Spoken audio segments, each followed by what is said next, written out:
even though you paid, but the person has to give you your money back. But until you get the money back.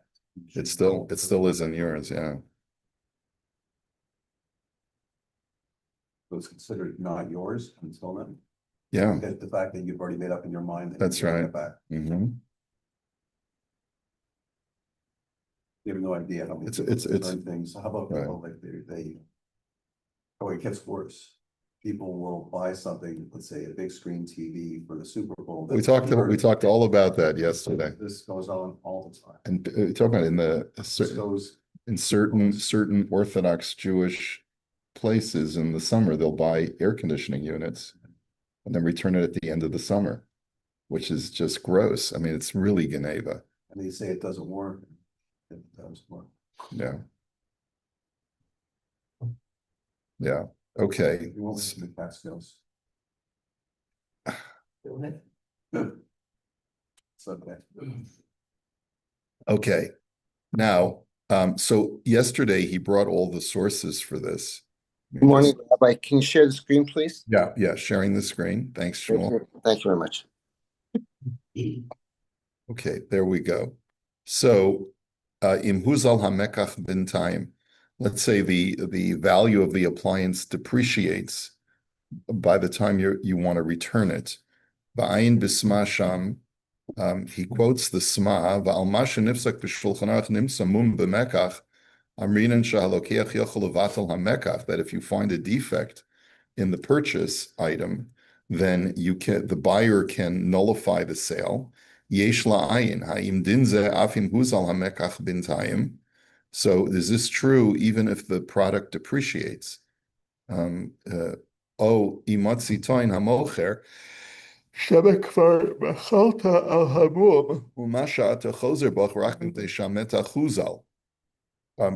can the seller protest and say, maybe you were aware of the defect long before, and maybe the only reason why you want to return it is because the product has gone down in value.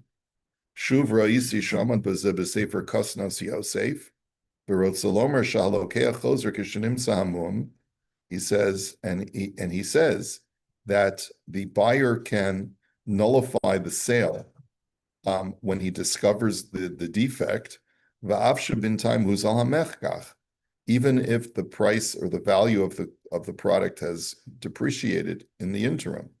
He says, "Delo talinan sharot zalachzer machmas shehuzal, ela chazaraso machmas chazaka she'enhu mochel." We don't assume that he's returning it because the price has gone down. We assume rather that he's returning it because he found a defect. Below dami l'masha kasav hashulchan aruch b'din onaa she'em nishtana hashar ein hamocher machzir onaa d'sham efshar shemachal v'hashta bolachzir kevin shehashar hishtana yehuyin sham. And it's not analogous to the laws of onaa. So we're not going to go into that now. Okay, so now let's go on to the next piece. This is going to remind you, this next piece is going to remind you of something that we learned in the, I think it was in the Baruch Omer, or maybe it was that Sefer that we were learning in the interim, I don't remember, where you remember in the old country, the women used to go around tasting the leaven with their finger. Remember we talked about that? Okay, so. I put that in distant memory banks, I think, maybe. Yeah. So the whole issue is, are you allowed to taste a product of a merchant who's selling a food item when you have no intention to buy it? Okay. Yeah. Now we're not talking about the Costco tasting, where they Stations, buses. That's samples. That's samples. They give that away even though you're not interested in buying it. People can go there, and if they stay long enough, they get all their calories for the day. Plus, yeah. Yeah. Right. Yeah, right. I wonder what they do if someone is really eating too much at Costco. Does that ever happen? I don't know. I asked Alan Jeff after we learned it the last time. Yeah. What the olive branch's policy is you have people tasting, grapes or berries or whatever, see if they're good. Yeah. He says, no, usually we don't really like it, But we don't bother them unless they actually do it, whatever. right? So what's overdoing it? I That's don't know. the main That's question. a judgment call, I I'll guess. call Leave one on the spin. Okay, so let's see how he's going to deal with this. Sheila ma'acholim hanimkarim b'tivzoret kagon pitzuchim. So, food items that are sold b'tivzoret, like in scattered. In other words, how would you say? They're not sold in a bag. In a bunch. Right, they're not sold in a bunch. They're sold like they're in a bin. They're loose. They're so loose. That's the right word. Tigon pitzuchim, like dried fruits and nuts, zaitim v'chayotze bazeh, olives and the like. Ha'imuter likona litom mibli lekabel rishus me'amocher. Is the buyer allowed to taste, like to sample, without asking permission from the seller? Ishada'ato be'emet liknot mehem, when his intention is truly to buy, but he wants to know, kedei latat techila imheim hama'acholim toivim im lav, to see if the product is good or not. Is it fresh, whatever? Kol she'enu mevakesh reshut me'amocher asur. Or do we say that as long if you don't get permission from the merchant, you're not allowed to taste? So tshuva, the response is Misha ba liknos me hachanut motzarei ma'achal she'em b'tivzar kagom pitzuchim. So when you want to buy from a store, like you go to the shuk, right, and you want to buy different food products that are stored loose in a bin, like nuts, zaitim, olives, etc. Yesh lo levakesh reshut mehamocher im matir lo lito mehem kedi ladasim tovim. You really should lechatchila for sure ask permission before you taste. V'chol she'enu mevakesh reshut lito mehem aser. He says, if you don't ask permission, it's aser to taste. However, v'chol she'yodeya shehamocher eno makpid mutar.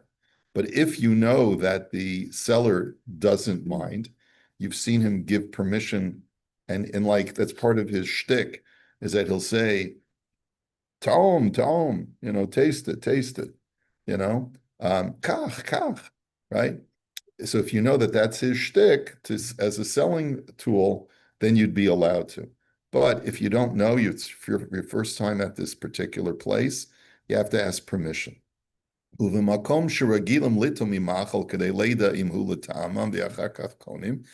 however, that's the standard practice that people taste to determine whether it's good, and only then do they purchase. You can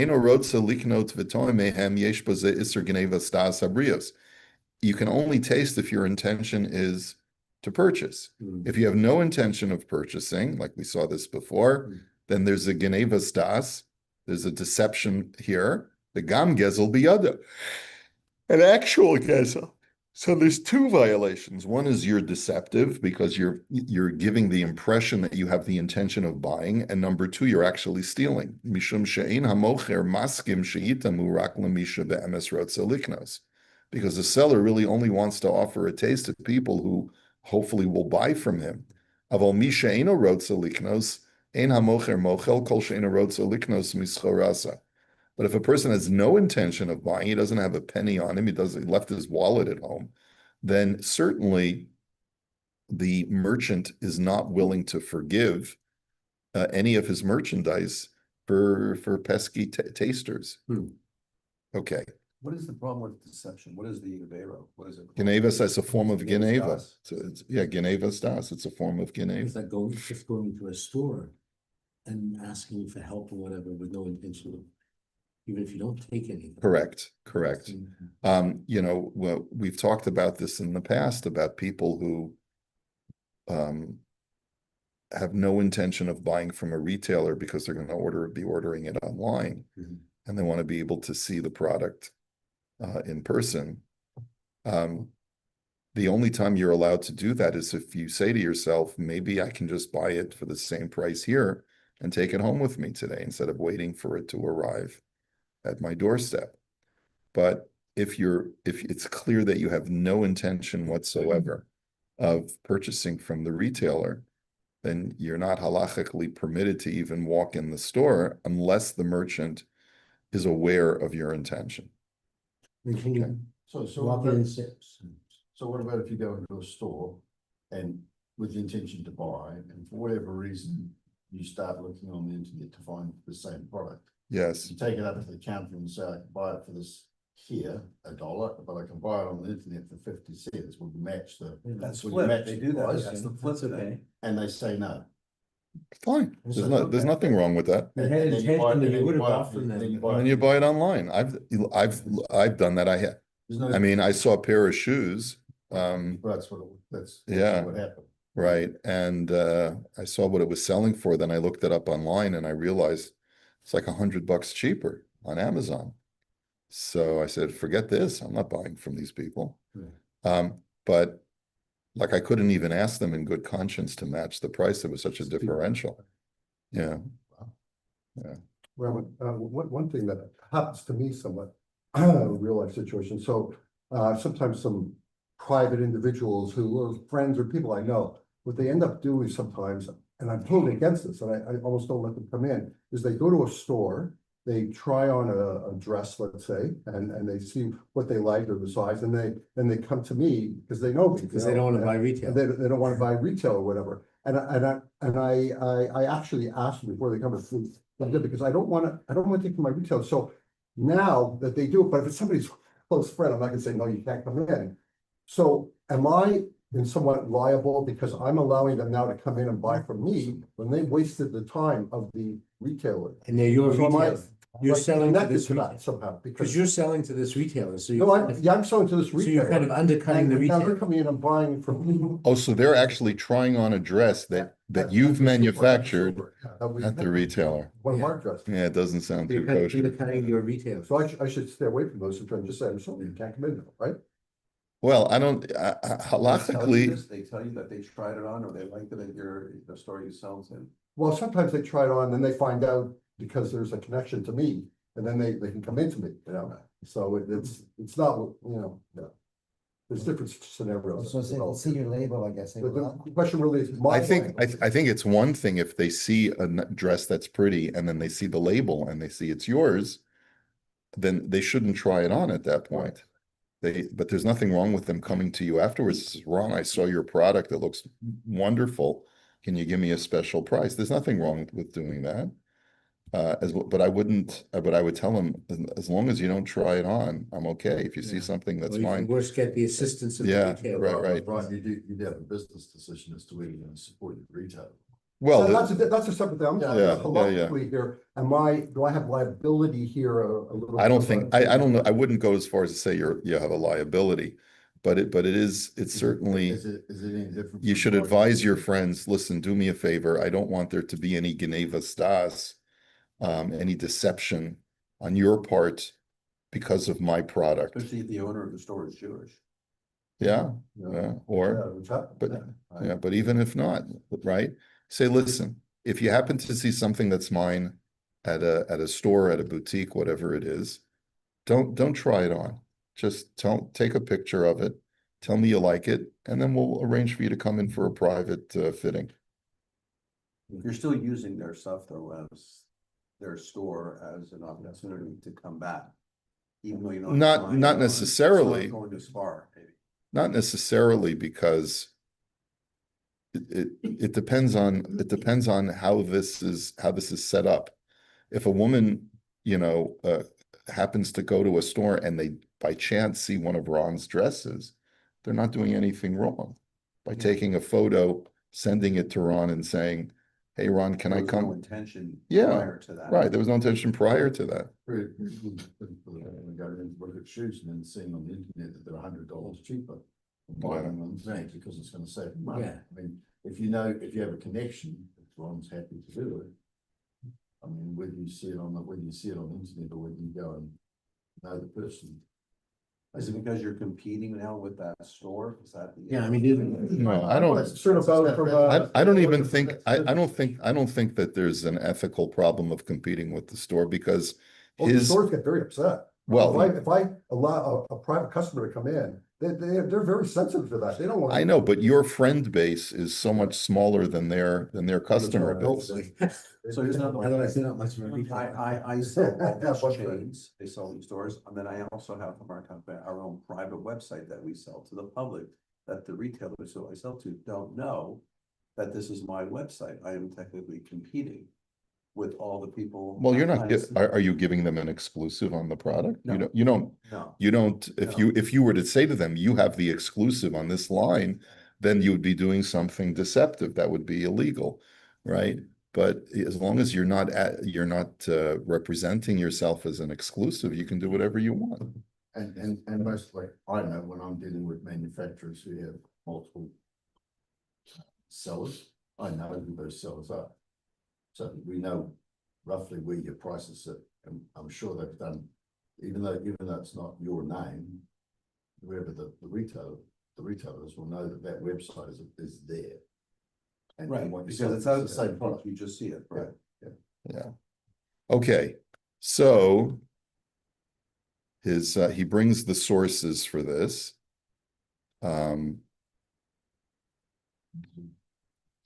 He says, See what it leads to. the Gemara gives the following case: Hamek is dam. If a person is going for a bloodletting, and it was important after you went to a bloodletting, you had to drink wine afterwards. Is this what you tell your patients? You know? It's like orange juice after you. Yeah. This is kind of like, The Ein Lo don't Mos. they give you orange juice So- after you've given blood? Yeah, it's probably to replenish the liquids and the sugars that you lose. That's right. Helps the blood flow here. The Ein Lo Mos, and let's say you have no money to buy wine. Yachol leilech lekama chenvenim ki lo rotza liknos v'toim afal pi sheyesh bazeh mishum genevas das v'gezel. So the question that they ask is, why does the Gemara give permission to a guy to do some taste testing from different wine merchants after his bloodletting? What about the Genevas das problem? So v'yesh tirtzo kevin shehu b'makom choli v'kol shekein b'makom pikuach nefesh muter. So some say that that's the exception, is that if you're feeling sick, like you feel you're going to faint, so then you're allowed to say, can I have a taste? And even though the guy thinks you may want to buy, because your health is at risk, the rabbis made an exception for that. This is this thing I mentioned previously about before insulin, when diabetics had a need for sugar, they could go Yes. to the store and just put chocolate bar off the Yeah, shelf. interesting, huh? Because there was the need to get that sugar, and everyone knew that that was the case. And now they're trying to stop you from eating sugar. So, okay. Uvesefer pischei Choshen Hilchos Zonah Amad Bazeh Vehevi Sham Letaritz Bedochak Efsher Shagam Sham Iri Al Derech L'Shalem O Efsher Kevin Shu Derech Mekach Umem Karein Bazeh Iser Geneva Mamish El Harama Uvemokom Pikuach Nefesh Muter V'Harama V'chein Mashma Divrei Aruch HaShulchan. So he brings other poskim who say that the only time that we would look the other way if a person is trying a tasting when he has no intention to buy is if his health is at risk, which of course, and you have to know how to apply this. Okay. Right, when you go into a restaurant, seen this before, where people will take 3 or 4 bites out of their steak and they'll say, I don't like this, take it back. How Yeah. much of the food are you just reference what you said about yesterday's question, that you buy something, you use it, and then you return it because you're not allowed to use it. How much of that, some people will eat half their steak and they'll say, you know what, this is disgusting. Call the waitress and say, no, please take this back. I've Right. been with guys who. Or usually it's being about cooked, but. Whatever, they just. How much, and then everyone on the table says, oh, let me try, no, there's nothing wrong, and then all of a sudden 3/4 of the meal is gone, and then they want to send it back. I know. I mean, it's an embarrassing, it's terrible. Yeah, there's definitely Intention, not paying for. Not paying for it, bring me another one, I want it done this way, or it tastes funny, or whatever it is, but the 2/3 of the plate is gone. Right. Before I you think, return it. well, here, look, you can imagine certain scenarios where even if you had ate 3/4 of it, you could still return it. Let's say after you have eaten 3/4 of it, you find a worm Yeah. in Yeah, that's the, different. There's some- okay. That's something. you know, you find a bug. So that would be something, especially if it's a half a bug, then you're really in trouble. Yeah, right. What's wisdom finding a whole thing? Right, a half a worm, yeah. So, It's, yeah. What's worse than it? so there, you know, that's legitimate. If a person, and there are times when a portion of it tastes fine, and then you get into the middle, and there's some, you can tell it's not cooked. So it all depends on the situation, I It's think. not cooked, then You can say send it back, put it back on the grill, and then bring it back. What I'm hearing is these people basically. No, some people like trying they're a little bit cuckoo when they're trying to at cheat this. their own meat. I've seen some new guys. It's embarrassing. I know. And Go reason, all people don't do that. No, it's disgusting. I said, just eat half of it. You can't, you know, you take one bite, you don't like it, call them, okay, but they start eating it. And you're not sure, then you go, yeah, I know. It's not- You're good friends. Okay, we're starting a new section. Why is there so many blank pages here? Okay, Hilchos Hashavas Aveda. Now we're getting, we did a whole sefer. Did we do a whole sefer on Hashavas Aveda? I'm trying to remember if we did a whole sefer or we just did a section on Hashavas Aveda. Okay, Hilchos Hashavas Aveda. Mitzvahs aseh hi mehatorah. Shahamotze Aveda Shal Yisrael Sha'avda Mimenu Chayv L'Tapel Ba Ulahashiva Liba Aleha. There's a positive commandment in the Torah that when you find a lost object that belongs to a Jew, you have to spend time with it, you know, taking care of it and making sure that it gets back to its owner. Shenemar lo tireh et shor achicha o et seoni dachim v'hitalamta mehem hashev teshivem leachicha.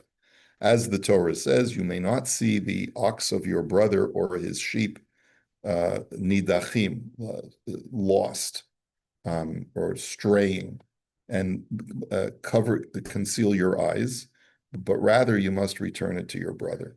V'yesh lameidim zos mehapaso ki tifka shor o yivcha o chamoroto hashev teshivenu lo. Some learn from the pasuk that if you encounter the ox of your enemy or his donkey straying, you shall surely return it to him.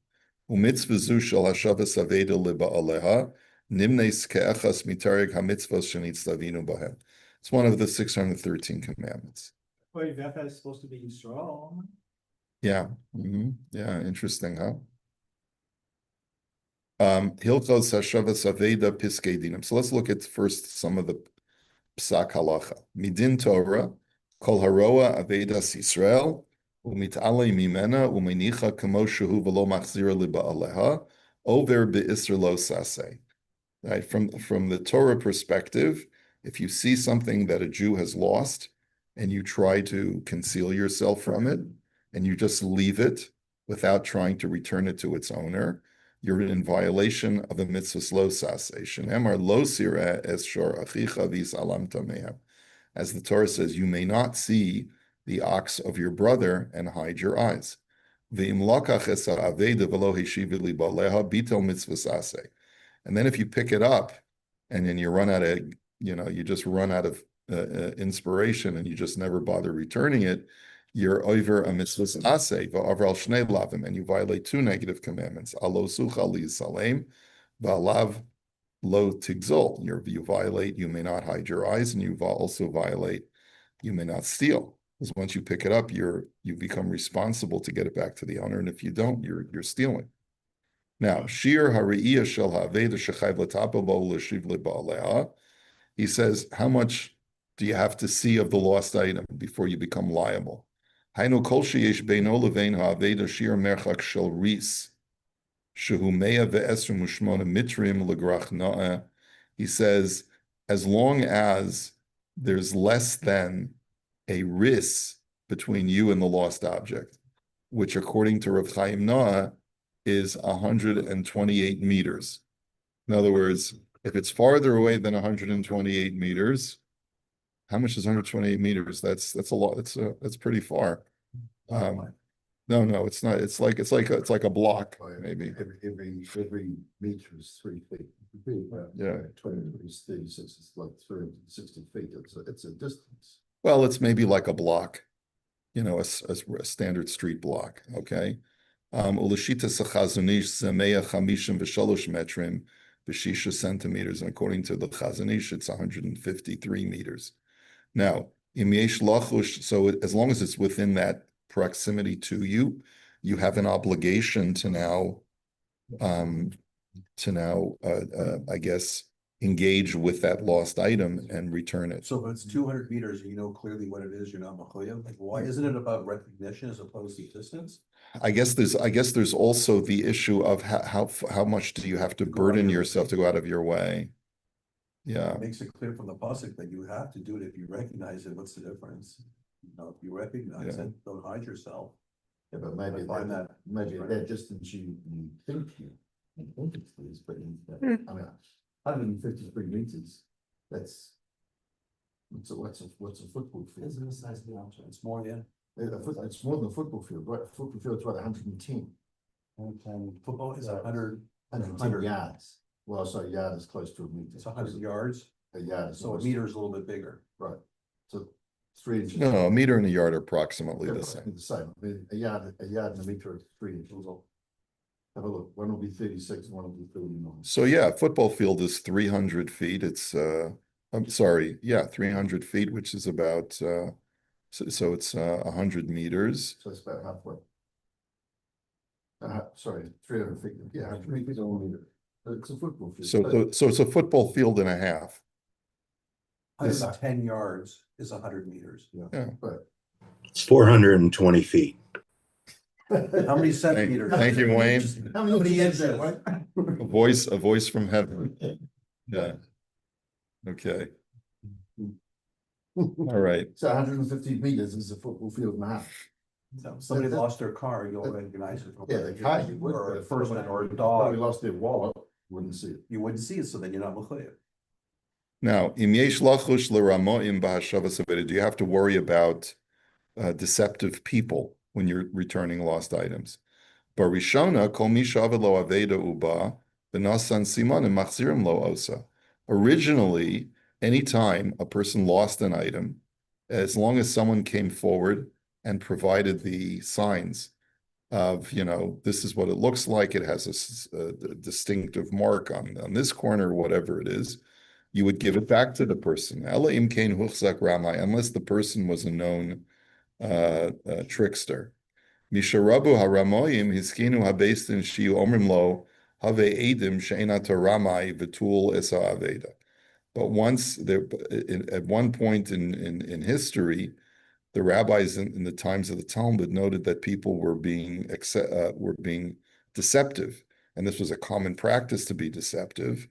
And the rabbis made a rule: if you want to retrieve your lost item, you've got to bring witnesses that can testify to your honesty, and then you can reclaim your lost object.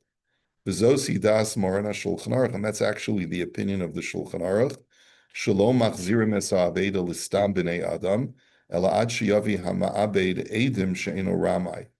The Mechaber actually says this is what you have to do.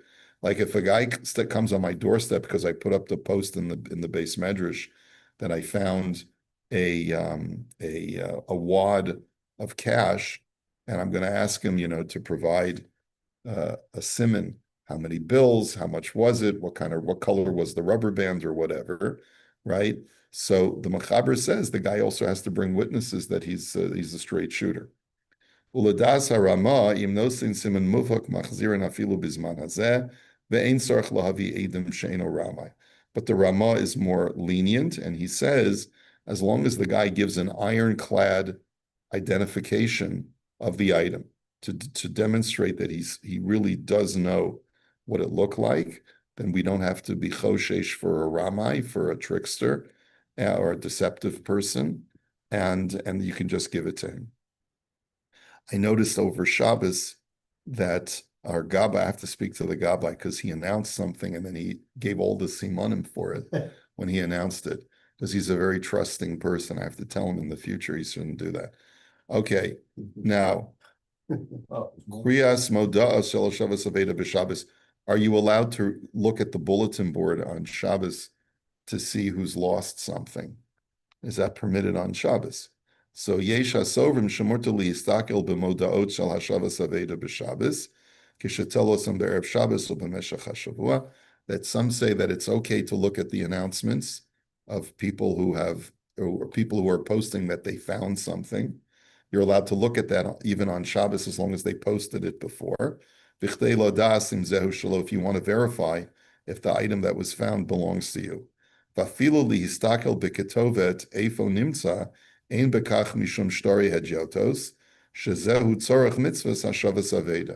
He says even to look at the address and to make a mental note that after Shabbos I got to go to that guy, right, is okay, even though normally we don't permit you to read legal or financial documents on Shabbos, right? In other words, Marv, if you have time on Shabbos to go over a case, halachically, you're not supposed to be doing that, right? You're not supposed to be reading contract work and things that have a financial stake, that you have a financial stake in them. You're not supposed to be dealing with business issues on Shabbos. But the reason why this is mutter, to read about an announcement of a lost object, is because there's a mitzvah involved in HaShabbos Aveda. So emotionally, if the person lost it, it's a wreck on Shabbos, and you have it, you can't go over and tell them I have it, just to lower You are allowed to tell them. the. But what we're saying is, even on Shabbos, you're allowed to read these announcements. But and then you actually go over. Yeah, so for sure, you can go over to a So guy. if they saw it on the bulletin board and it said, Hal Barham has come and speak to Hal Barham, they could come and talk to him on Shabbos about that. Sure. Hal, I think you found my item. Thank you for posting it. Right. Let's talk after Shabbos and we'll work out a time for me to get it. Shari alulam lahorida miyad la'achar haShabbos v'tispat al mitzvah, because sometimes they take down the announcement after Shabbos and you won't be able to do the mitzvah. So because of that, you don't know how long it's going to be on the bulletin board, what yada, yada, yada. So we allow you to read it even on Shabbos. We'll hold it here for today.